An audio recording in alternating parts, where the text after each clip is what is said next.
大家好，欢迎收看爱生电子。手工搭建了一个小电路，这个小电路呢，就是在没有光照的时候就能够点亮，这就是一个小夜灯电路。那么这个电路用了一个主要的元件，就是我们这个光敏电阻。光敏电阻呢，一般是由硫化镉组成的，它呢是在有光照的时候，内部的载流子导电力就增强，使我们这个光敏电阻的阻值迅速减小。当没有光照的时候，它的内阻就会增大。我们测量一下它的阻值，在有光照的情况下，我们看它的阻值是 1. 几 K， 在强光下呢，它的阻值就剩几百欧了。那么当它没有光照的时候，如果是在黑暗的环境下，我们看用手攥住它，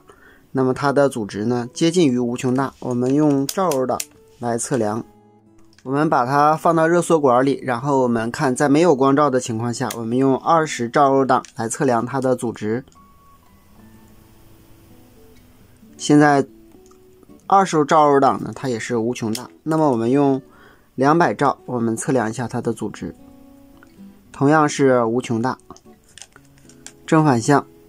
都是无穷大。那么说明在没有光照的情况下，它是开路的状态。好，那么我们用几个元件呢，就能够给它组成一个小夜灯电路。我们看这个就是一个小夜灯电路，这端是供电的3伏，然后这端是一个 1K 电阻加到 PNP 型3极管的发射极，这端是光敏电阻。光敏电阻的另一端加到 PNP 型3极管的基极， PNP 型3极管基极下边分压的是 100K 电阻。PNP 型3极管的极电极直接接到 NPN 型3极管的基极， NPN 型3极管的极电极接发光2极管的负极，发射极直接接地。当有光照时，我们这个光敏电阻的阻值很小，那么这个3伏电压通过 1K 电阻，然后通过这儿加到了 PNP 型3极管的基极。因为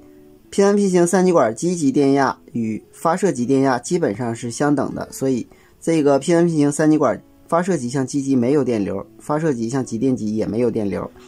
因为 NPN 型3极管基极没有电压，所以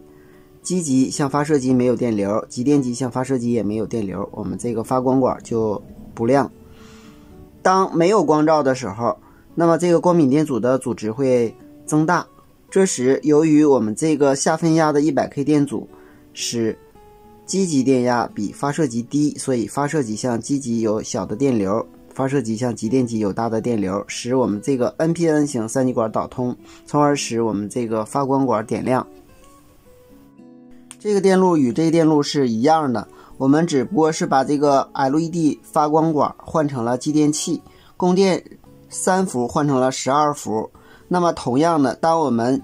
光敏电阻有光照的时候，它的阻值很小，所以下边这个 NPN 型3极管是截止的，继电器线圈不供电，常开点是断开的。当光敏电阻没有光照的时候，由于它的内阻很大，所以 PNP 型3极管开始导通， NPN 型3极管开始导通，使继电器得电，常开点闭合，给灯泡供电。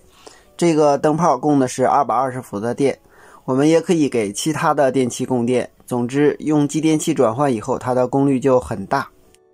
好，这就是我随意焊接的实物，这是给它的供电，实际上用电源供电也是一样的。这个3极管就是 NPN 型的3极管8050，这个3极管是 PNP 型3极管8550，这个是 LED 灯珠，这个就是光敏电阻，这个是 1K 的电阻，这个是 100K 的电阻。好，今天咱们就到这里，谢谢大家，再见。